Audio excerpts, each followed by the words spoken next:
Jean-Bruno Falguière, Scribe de Dieu, chapitre 5 de la deuxième partie, Femme de Dieu. Nous pouvons observer en fin de compte que la vie fonctionne selon des processus très simples. La vie donne la vie qui se reproduit, meurt et se reproduit sans cesse dans un seul et même geste immuable. Finalement, elle reste parfaitement intacte dans son principe de fonctionnement et se manifeste dans la diversité et la duplication des formes dans des matrices prévues à cet effet, notamment chez les humains par la faculté biologique de gestation des femmes. Mais cela se résume-t-il à la finalité d'une simple manifestation ou d'un simple acte de reproduction ? La femme sur cette planète porte la charge de l'enfantement. Lequel d'entre nous, un tant soit peu attentif, peut-il croire que le processus de l'enfantement se réduise à un acte de reproduction ? Ce maître que je chéris dans mon cœur dépose en moi, peu à peu, un amour infini et la grâce de la présence de Dieu dans chaque instant de ma vie.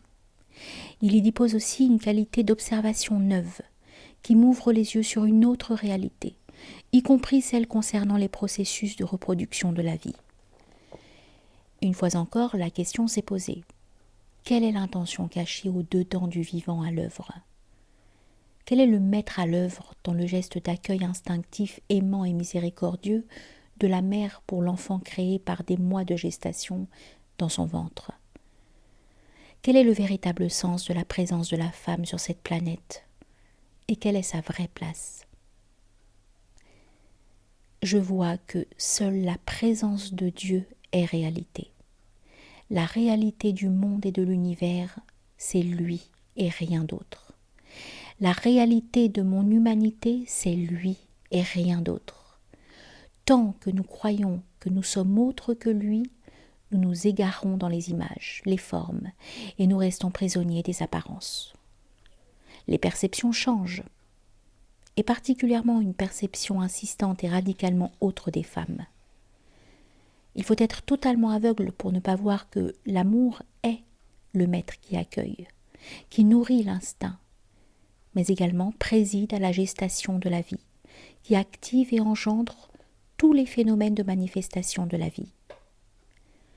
Les femmes sont le lieu d'accueil de ce mystère.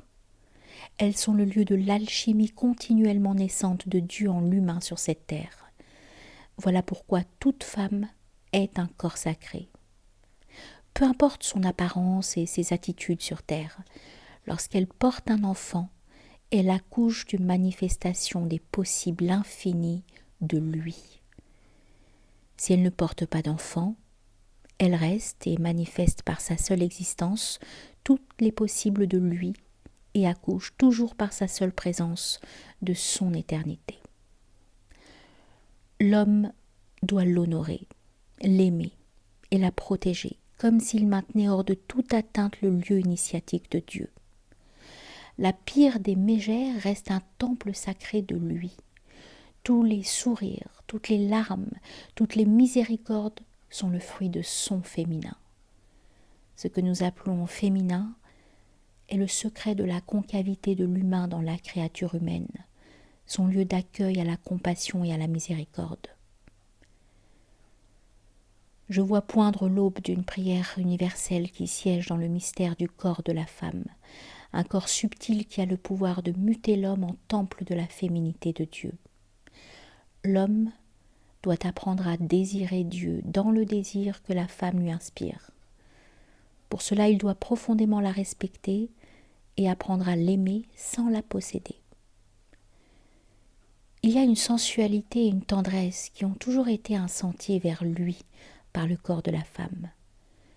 Un corps de compassion dont chaque geste, chaque mouvement, chaque intention sont dédiés à sa gloire. Cette sensualité-là n'est pas un acte. C'est une initiation qui s'opère par la présence vivante du corps de la femme sur terre. Peu d'hommes le savent. C'est une initiation dont la femme a le secret. Dans la contemplation très attentionnée, initiée du corps de la femme en mouvement, dans chacun de ses gestes réside la sensualité du monde. une sensualité sans possession qui chemine et éveille vers sa magie à lui. Le danger de l'oubli réside dans la perte de cette conscience immense qui a été déposée au cœur de chacune des cellules du corps de la femme. Si la femme est noyée dans cet oubli instauré par l'homme puéril, violent et inconscient, c'est la mémoire de Dieu qui est perdue. La maladie la plus grave qui met en péril l'humanité, et qui est aujourd'hui une vraie pandémie, c'est la déshumanisation. Sans le retour de la femme au rang de dignité qui a toujours été le sien et dont elle n'aurait jamais dû être délogée, nous ne guérirons pas. Si nous perdons la mémoire de Dieu, nous ne sommes plus humains. Cela ne veut en aucun cas dire que la femme a le monopole de la tendresse et de l'ouverture à la tendresse de Dieu. Les femmes sont des créatures humaines, soumises aux mêmes appétits, aux mêmes passions et tentations que les hommes. Hommes et femmes, nous sommes deux singularités du même être humain. Nous sommes le binôme humain du mystère divin. La place de chacun et chacune est une manifestation de lui. Laissez les femmes être des femmes et les hommes être des hommes, déclara un jour Saïd Hamza. Cela paraît une évidence. Nous en sommes pourtant très loin. Les débats incessants et stériles sur l'égalité ou l'inégalité, les prérogatives de l'un ou de l'autre, les points de supériorité ou infériorité, les droits ou les non-droits, sont autant de prétextes à polémique qui n'ont jamais trouvé leur conclusion. Et pour cause, en créant la femme et l'homme, le Dieu vivant n'a pas créé une guerre, mais la rencontre de deux aspects vivants de lui. Nous pouvons continuer de nous comparer, de nous soupeser, de nous jauger, voire de nous juger. Cela ne fait rien avancer pour nous et en nous. Cela ne nous apprendra rien qui ne soit déjà dit et montré dans le seul fait de notre existence sur terre. Être homme ou femme, père ou mère, masculin ou féminin, n'est pas une prérogative. Ce sont deux expériences à vivre de chacun des points de vue, à la fois en tant qu'acteur et spectateur. Nous avons tant à apprendre l'un de l'autre. Nous sommes en résonance, non pas séparés, mais unifiés en Dieu. Cela aussi, nous l'avons oublié. Nous nous regardons aujourd'hui en chiens de faïence, méfiants, craintifs, presque ennemis. Tout sur cette planète et dans cet univers est une source d'apprentissage. Il n'est pas un atome qui ne soit l'école de Dieu. J'ai saisi au détour d'un moment de pure ouverture de mon cœur que, dans son essence, le regard de la femme est pure tendresse et miséricorde, celui de l'homme, pure interrogation émerveillée. Lorsque l'émerveillement s'étonne de la miséricorde, l'univers tout entier n'est plus qu'un seul et même point de lumière. Le cœur voit ces choses-là, lui seul. La voix enseignée par Sidi Hamza ouvre le cœur à cette autre version du monde et de la vie. Dans le mien, sa présence est vécue comme le lieu inaltérable de la dignité, de la conscience morale, de la réalité spirituelle de mon être, même dans mes moments de faiblesse. Et Dieu sait qu'il y en a. Il reste en moi comme l'axe d'airain de la part la plus haute de mon humanité. M'orienter vers lui équivaut à me placer au plan du divin dans mon cœur. Alors instantanément, j'échappe à la lourdeur de mon ego et de mon mental. L'amour se met à aimer en moi.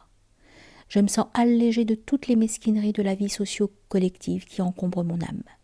Je m'extirpe de mes peurs, je me libère de mes médisances, de ma petitesse, de mon avarice, de ma voracité, de mon avidité. Ce petit miracle qui se renouvelle chaque fois que je m'oriente et que je l'appelle dans mon cœur, je sais que d'autres le vivent et je crois que cela fait partie de son secret, de sa magie.